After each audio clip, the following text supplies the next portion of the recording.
Saksırda ır asmanı kırdalga gün etenir sibek kim yorgunum tılağın gereğin dağanın yorgu yana tupsu bukunen oluhun gereni yeyini ösketen tılağın tomboru tobulan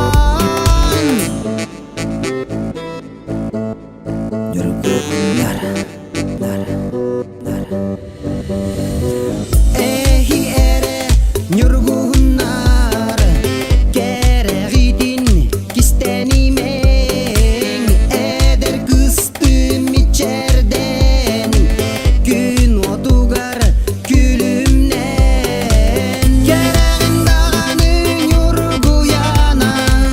tupsu bukunen oluhun gereni yeyini ösketen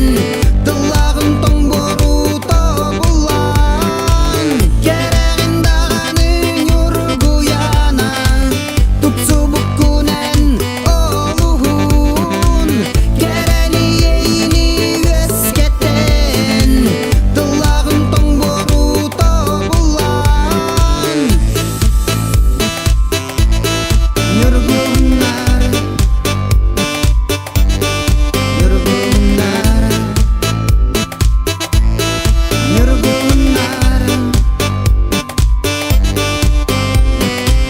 saskı günler saksırda ır asmanı kırdalga gün etenir sibek kim